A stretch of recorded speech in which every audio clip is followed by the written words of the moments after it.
Hopefully this goes better than last week in Halifax, because someone came up to me afterwards and said that was an interesting sermon, but I'm not sure what the point was.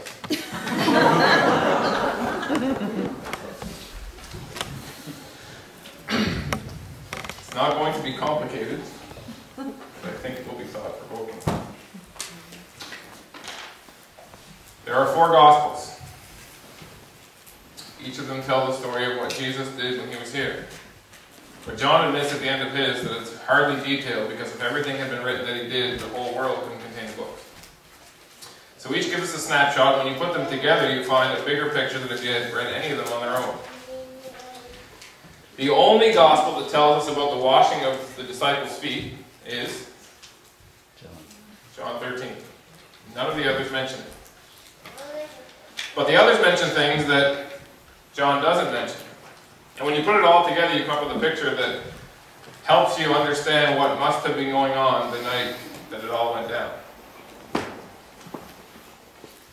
So before we get into John 13, let's go back to Luke and see what he says about it.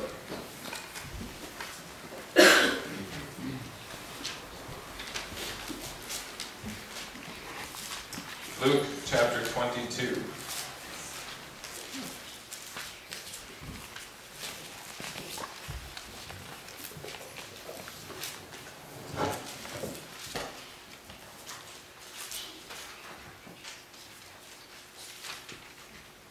And before we read what's there, somebody just saw me fumbling with my phones because I want to find a quote. Here it is.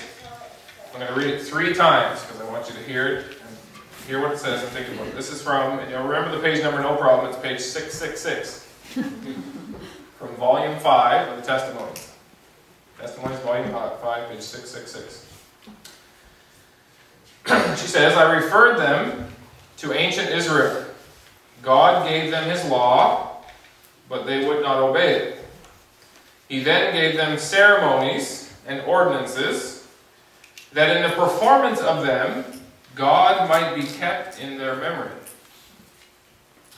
They were so prone to forget him and his claims upon them, that it was necessary to keep their minds stirred up to realize their obligations to obey and honor their Creator. Had they been obedient and loved to keep his commandments, the multitude of ceremonies and ordinances would not have been required. I'm going to read it one more time. I referred them to ancient Israel. God gave them his law, but they would not obey it. He then gave them ceremonies and ordinances, that in the performance of these God might be kept in remembrance. They were so prone to forget him and his claims upon them, that it was necessary to keep their minds stirred up to realize their obligations to obey and honor their Creator. Had they been obedient and loved to keep his commandments, the multitude of ceremonies and ordinances would not have been required. I gave them things to do so they wouldn't forget who I am.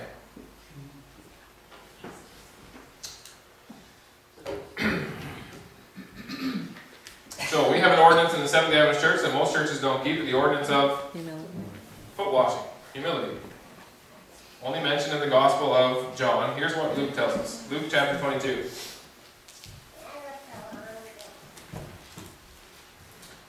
So in verse 14 he institutes the Lord's Supper. In verse 21 he talks about his betrayer. Verse 24. Now there was a dispute among them as to which of them should be considered the greatest. And he said to them, the kings of the Gentiles exercise lordship over them, and those who exercise authority over them are called benefactors. But not so among you. On the contrary, he who is greatest among you, let him be as the younger, and he who governs as he who serves. For who is greater, he who sits at the table, or he who serves the table? Is it not he who sits at the table? Yet I am among you as the one who serves. I wonder what he was doing when he was saying it. But you are those who have continued with me in my trials. Don't forget that verse. You are the ones who have what? Continued with me in my trials. And I bestow upon you a kingdom, just as my Father bestowed one on me, that you may eat and drink at my table, and in my kingdom, and sit on thrones, judging the 12 tribes of Israel. Then the Lord said, Simon, Simon, indeed, Satan has asked for you, that he may sift you as wheat, but I have prayed for you, that your faith should not fail. And when you have returned to me, strengthen your brother. But Peter said, Lord, I am ready to go with you, both to prison and to death. And Jesus said, I tell you, Peter, the rooster shall not crow this day before you will deny me 3 times.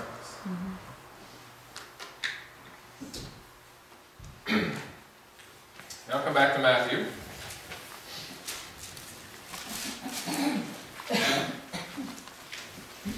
(26).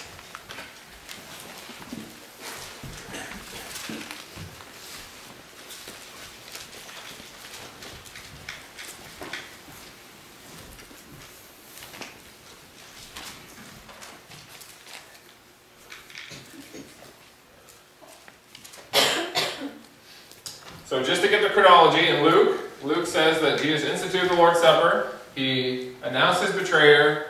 He talked to them about greatness because they were arguing about who was the greatest. Then he told Peter he was going to deny him. Matthew has this chronology. Jesus institutes the Lord's Supper in Matthew 26:26. And then in verse 31, he says to Peter, so first he says, 31, he said to them, all of you will be made to stumble because of me this night, for it is written, I will strike the shepherd, the sheep of the flock will be scattered. But after I have been raised, I will go before you into Galilee. Peter answered and said to him, even if we are made to stumble because of you, I will never be made to stumble. And Jesus said to him, assuredly I say to you that this night before the rooster crows, you will deny me 3 times. And then it goes into the prayer in the garden. So in Matthew, warning Peter is at the end. In Luke, it's at the end. Now come to John.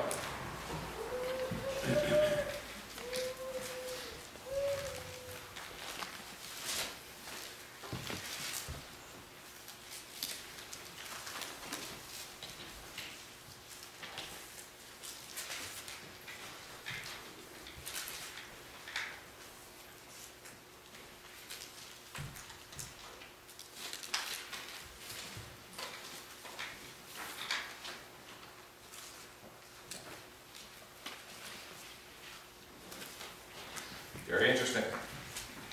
Jesus washes their feet. Then in verse 18, he identifies his betrayer.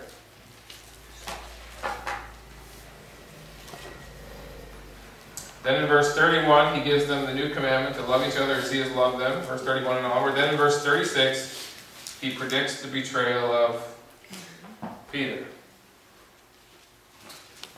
Why am I showing you all this? In Luke, the argument about who is the greatest comes when?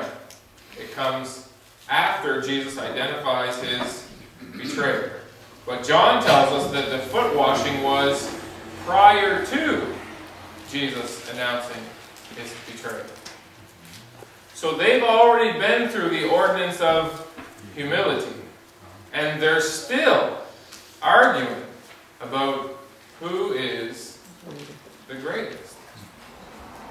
And Peter is still convinced. In Matthew he says, Jesus, even if they all stumble, I won't.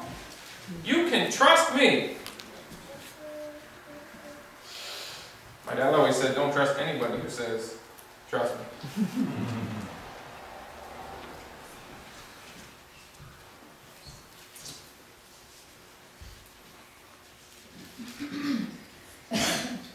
Last week in Halifax, somebody got near the beginning and said,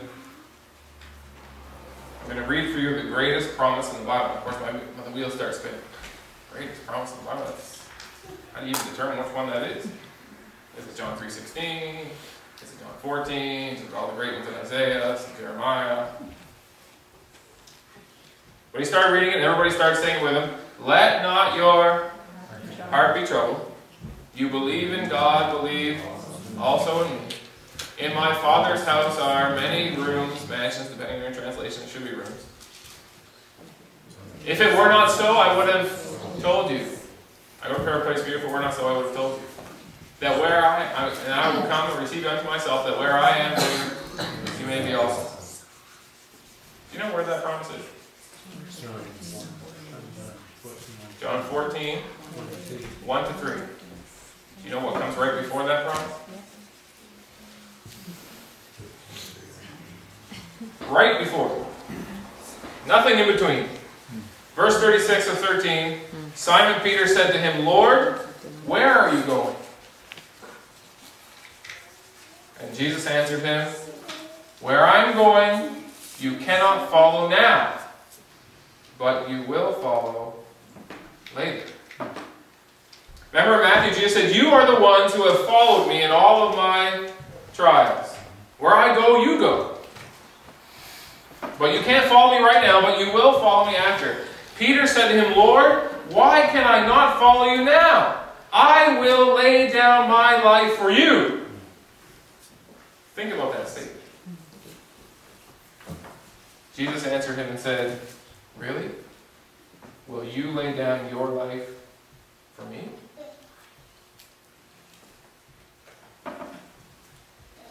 Is Peter's perspective a little bit or a lot backwards?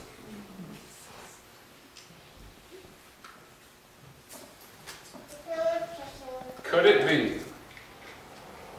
Is it possible that we can go through the same ordinances the disciples went through and still be looking at it from completely the wrong perspective? Still be arguing over questions that are completely the wrong questions? Still be looking at it from an angle that's completely contrary to the angle God wants us to look at it from? Is that possible? I would say if it happened to them, and they were there, it's highly likely that it's happening to us. Could it be that we see following Jesus as something we are doing for Him, when really following Jesus is all about something He is doing for us? Over and over again in every gospel, Peter insists. He says, even if they all stumble, I won't. I will lay down my life for you. Really, Peter? You're going to lay down your life for me? Jesus knows what's going to happen. "Most assuredly I say to you, the rooster will not crow till you have denied me 3 times. But don't let that trouble you." Don't let your failure trouble you. Don't let the fact that you can't keep your word trouble you. Don't let your inadequacies trouble you. Don't let you falling on your face trouble you, because I will not fail. Believe in God. Believe in me. I'm not asking you to do what you want to do. I'm telling you that I will do it for you. Let not your heart be troubled. You believe in God, believe also in me. In my Father's house are many rooms. If it were not so, I would have told you. I am going to prepare a place for you. If I go and prepare a place for you, I will come again and receive you to myself, that where I am, there you may be also. You can't come now, but you will come later, because I am laying down my life for you. I don't need you to lay down your life for me.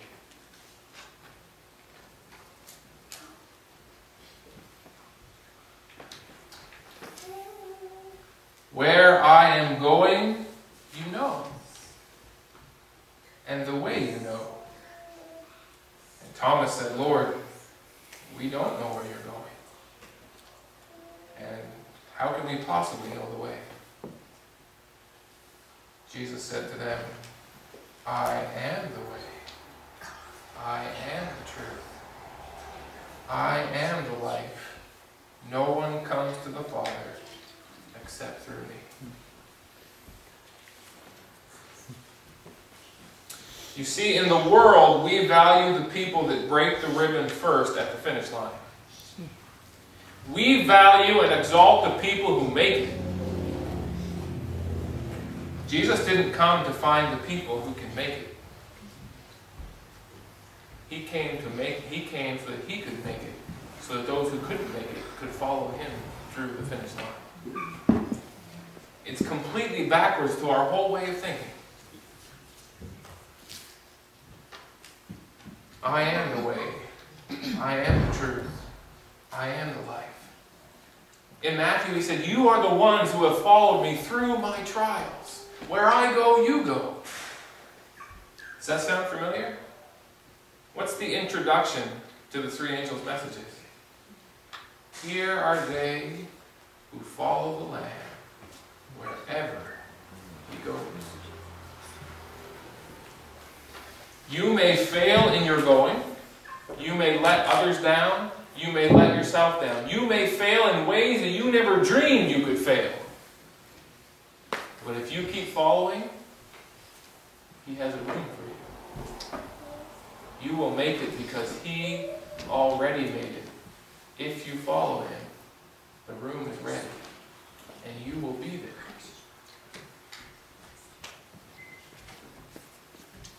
When Jesus started to wash their feet, Peter spoke up and said, Jesus, you can't do that to me. If they're going to let you sink to that level, that's up to them, but I can handle it myself. And Jesus said, Peter, if I don't do this for you, you can have no part with me.